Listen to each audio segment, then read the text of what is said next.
اپنی بیٹی گھر سے بھاگ جائے، مثالیں خاندانی مثال، جیسے تو یہ خاندانی مثال نہیں، اللہ نہ کرے خاندانی اس اعتبار سے کہ جو بات سمجھانا چاہ رہا ہوں اس سے وہ بہت اچھی طرح سمجھ میں آ جائے. یہ مطلب نہیں کہ بیٹی کے گھر سے بھاگنا کوئی خاندانی کام ہے، مثال خاندانی ہے، کام خاندانی نہیں ہے.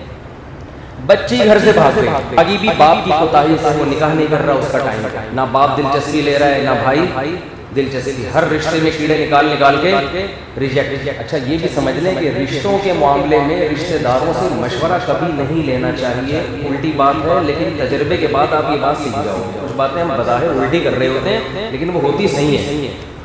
جب آپ کی بیٹی کے لیے رشتہ آئے تو تمام رشتہ داروں سے مشورے مطلب وہ الٹی کبھی بھی فیصلہ نہیں کر پاؤ. آپ کو اللہ نے اتھارٹی دی ہے، خود کھوپڑی استعمال کریں، زیادہ بچے لڑکی کی ماں سے مشورہ لیں، فیصلہ بس. یہ نہیں کہ اپنے ماموں کو بلا رہے ہو، بھائی کو بلا رہے ہو، چاچے سے بھی مشورہ، کبھی بھی نتیجے تک نہیں پہنچے گا. وہ اتنی کنفیوژن پیدا کر دیں گے کہ آپ کی سوچ ہے وہ کیڑے پھر بھی نکالیں گے. ارے کیا کر دیا، ارے تنخواہ نہیں دیکھی، ارے تنخواہ نہیں دیکھی، ارے شکل تو دیکھ اس کی، پیسہ ہی تھوڑی دیکھا.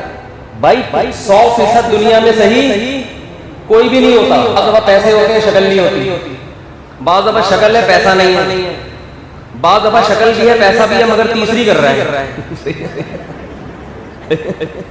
چوتھی کر رہا ہے، تیسری کر رہا ہے. بندہ کہتا ہے اس کی اتنی بیویاں پہلے سے آلریڈی موجود. بعض دفعہ پیسہ بھی ہے، شکل بھی ہے، شادی بھی پہلی ہے، ایجوکیشن نہیں ہے، لڑکی ماسٹر ہے یا میٹرک پاس ہے. تو رشتہ داروں کا کام کیا ہے؟ بھائی تم ایجوکیشن تو دیکھتے، وہ ماسٹر ہے یہ میٹرک کیسے کرتے ہیں. وہ یہ نہیں دیکھ رہے ہوں گے کہ 100% صحیح دنیا میں کوئی نہیں ہوتا، کیونکہ ان کو وہ غم نہیں ہوتا جو باپ کو ہوتا ہے اپنی بیٹی کے بارے میں. وہ تحفظات ان کو نہیں ہوتے، انہوں نے تھوڑی پالنا ہے. اس کو پتا ہے بھائی ابھی نہیں کی گناہ میں پڑ جائے گی. Some thing is better than nothing. کچھ نہ ہونے سے کچھ ہونا بہتر ہے. 100% تھوڑی کوئی صحیح ہوتا ہے. یہ کون سا 100% صحیح ہے؟ پوچھے بغیر ہی کیا کرو. پوچھ کے کرو گے کچھ بھی نہیں دنیا میں کر سکتے. مشورے کا سب سے پہلا اصول یہ ہے، مشورہ لینا سنت ہے، بہت تاکید ہے، لیکن لیا کس سے جائے گا؟ یہ بہت اہم نوٹ پوائنٹ کی بات ہے. داماد سے مشورہ لے رہے ہیں دوسری بیٹی کے بارے میں، اپنے سے اچھے والے کو تھوڑی اس گھر میں برداشت کرے گا. کر لیتے ہیں آپ جیسے دامادوں کے علاوہ کی بات کر رہا ہوں، لیکن اس کا امکان ہوتا ہے اس کو جیلسی شروع ہو جائے کہ یار میں میٹرک پاس، یہ سالہ پی ایچ ڈی آ گیا تو میری تو 2 ٹکے کی حیثیت اس گھر میں نہیں رہے.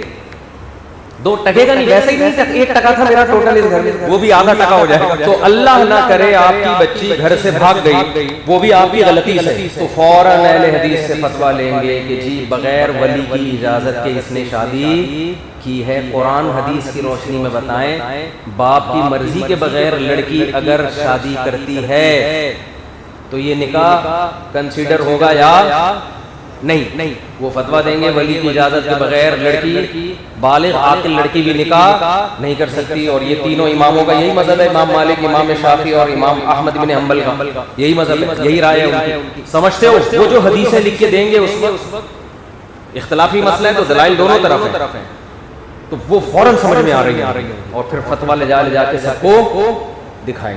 پھر اگر کوئی حنفی عالم یہ فتویٰ دے گا بھائی اگر کفو میں نکاح کیا ہے، معیوب حرکت ہے، نہیں کرنا چاہیے تھا، لیکن اگر پیرالل ہے، لڑکا ہم پلہ ہے، جوڑ کا ہے تو ہو گیا نکاح، تو فوراً جواب میں کہیں گے ہم قرآن و حدیث کو مانتے ہیں، ہم حنفی شافعی کی باتیں نہیں کرتے. حدیث میں لکھا ہے لا نکاح الا بولی، ولی کے بغیر نکاح نہیں ہوتا. سمجھتے. لیکن اگر خود شادی کرنے کی بات آئے گی، ٹنگ چل رہی ہے، لڑکی کے ابا مان نہیں رہے، پھر مفتی طارق مسعود صاحب کو فون کریں گے. اہل حدیث بھی فون کرتے ہیں بعض. جب کوئی اہل حدیث نوجوان ہو نا اس کی سیٹنگ ہو جائے، لڑکی کے ابا راضی نہیں ہے اور یہ بھگا کے شادی کرنا چاہتا ہے، تو بعض اہل حدیث بھی ہمیں فون کرتے ہیں. اور یہ کام حنفی بھی کر رہے ہوتے ہیں، میں کسی مسلک کی برائی نہیں کر رہا. ان کو بھی جب خواہشات ہوتی ہیں تو ادھر لڑکتے ہیں، تو وہ اہل حدیث فون کر رہے ہوتے ہیں مفتی صاحب آپ کیا کہتے ہیں امام ابو حنیفہ اس مسئلے کے بارے میں؟ لڑکی کے ابا راضی نہیں. اب آپ دیکھیں نا اگر سب کے ابا کے راضی ہونے کی شرط لگائی جائے کیسے شادی ہو؟ قرآن و حدیث سے آپ ہمیں بھی دلائل دیں. میں ان سے ایسے موقع پہ اگر مجھے پتہ چل جائے نا کہ اہل حدیث ہے، میں ان سے کہتا ہوں کہ آج تک تو آپ قرآن و حدیث سمجھتے رہے ہیں، اہل حدیث علماء ان کا مسلک آپ کو لگتا تھا کہ یہ قرآن و حدیث کے 100% مطابق ہے. آج جب آپ میں ٹھڑک جاگ رہی ہے، لڑکی کو گھر سے بھگانے کا دل کر رہا ہے، آج آپ کو قرآن و حدیث کون بتائے گا؟ مفتی طارق مسعود صاحب بتائیں گے، کیونکہ آپ کو پتہ ہے یہ حنفی ہیں اور فقہ حنفی کا جو مفتابی قول ہے اس میں یہ فتویٰ دیں گے. ظاہر دلائل اس طرف بھی ہیں. تو آپ کہہ رہے ہوتے ہیں نہیں میں حنفی نہیں ہوں, میں صرف قرآن و حدیث کو مانتا ہوں. آپ قرآن سے حدیث سے دلیل دیں. میرے پورے ایک تحقیق ہے اس پر ریٹن میں کہ امام ابو حنیفہ کی کیا دلائل ہیں کہ لڑکی اگر غیر کفو میں نکاح کرتی ہے تو نکاح ہو جاتا ہے. مدلل تحریری فتویٰ موجود ہے. ایک دلیل کا جواب مجھے معلوم ہے, میں نہیں دیتا اس طرح. سامنے والا اسلام کو فالو نہیں کر رہا, وہ کس کو خدا بنا رہا ہے. بولو خواہشات. کہتا ہوں جاؤ بھائی اہل حدیث علماء سے فتویٰ لو اس بارے. سمجھتے